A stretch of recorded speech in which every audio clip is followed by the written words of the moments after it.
নমস্কার বন্ধুরা, দেখুন কিভাবে কোরাল মাছ রান্না করতে হয়। সামান্য উপকরণ দিয়েই রান্না করতে হয়, বেশি কিছু মশলা লাগে না। আমি এখানে হলুদ মরিচ লবণ দিয়ে 1 চামচ দিয়ে মেখে নিয়েছি, আর এখানে 1 চামচ পেঁয়াজ রসুন আদা, আর এখানে আলু আর ফুলকপি কেটে নিয়েছি। এখানে আমি ফ্রাই প্যান চুলা দিয়ে দিয়েছি, ফ্রাই প্যান গরম হয়ে গেছে। 1 টেবিল চামচ তেল দিয়ে দিলাম।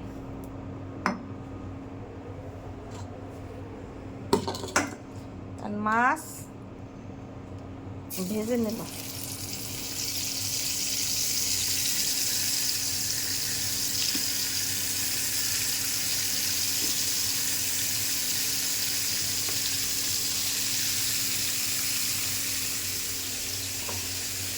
মাছ ভাজা আস্তে আস্তে হবে, তারপর আমি 2 মিনিট পর ফিরে আসছি।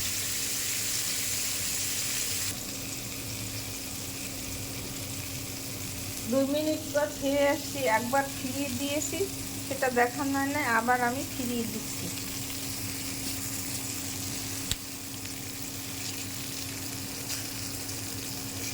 একটু কড়া করে ভাজতে হবে, নাইলে স্বাদ ভালো লাগবে না।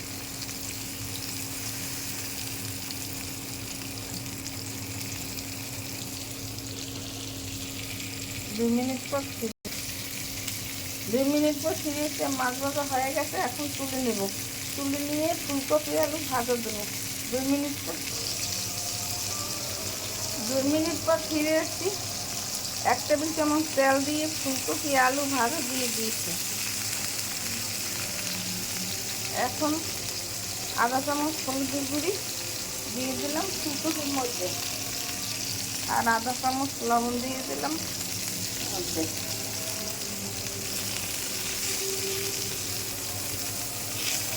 এটা একটু ভাজা ভাজা হবে।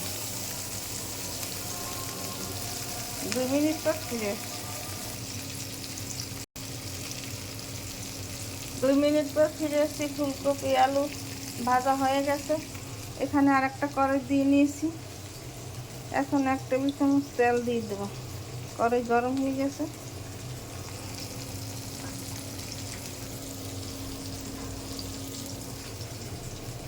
পেঁয়াজ রসুন আদা দিয়ে দিলাম।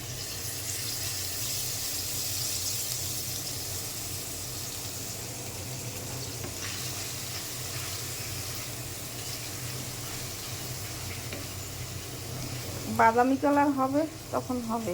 2 মিনিট পর ফিরে আসছি। 2 মিনিট পর ফিরে আসছি। আমার পেঁয়াজ রসুন আদা বাদামি কালার হয়ে গেছে। এর মধ্যে কয়েকটা কাঁচা লঙ্কা এরকম ভেঙে ভেঙে দেবেন, খেতে অনেক দুর্দান্ত টেস্ট হয় এইভাবে দিলে। আর একটা তেজপাতা দিয়ে দিলাম।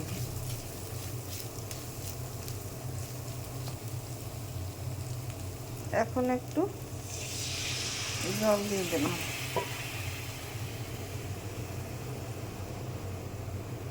জলের মধ্যে আধা চামচ হলুদের গুঁড়ি, 1 চামচ মরিচের গুঁড়ি, আধা চামচ জিরার গুঁড়ি,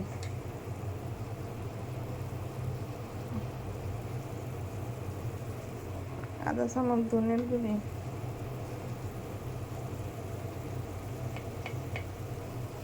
গোলমরিচের গুঁড়ি আধা চামচ।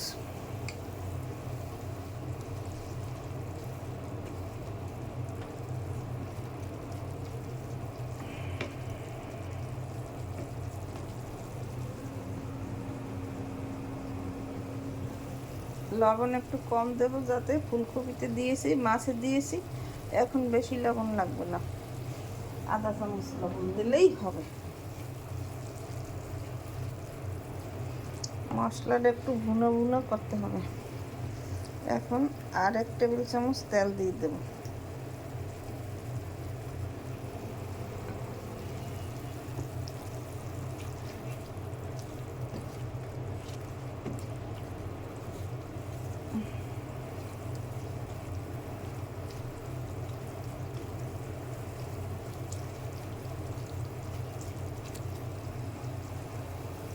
মশলার গায়ে তেল ছেড়ে গেছে। এখন সেই ভাজা ফুলকপি আর আলু মধ্যে দিয়ে দিলাম।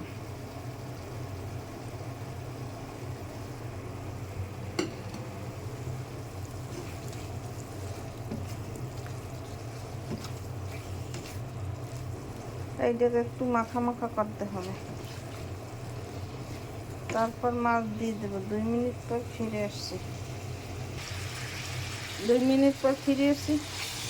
আমার ফুলকপি আলু একটু বুনো বুনো হয়ে গেছে। পরে এখন মাছ দিয়েছি। মাছ দেওয়াটা দেখানো হলো না।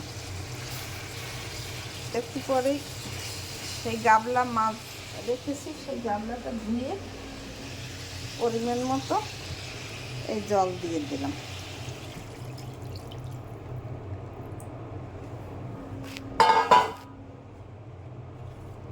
জল দেওয়ার পরে পরিমাণ মতো জল দিয়ে দিলাম। এখন ঢাকনা দিয়ে ঢেকে রাখবো।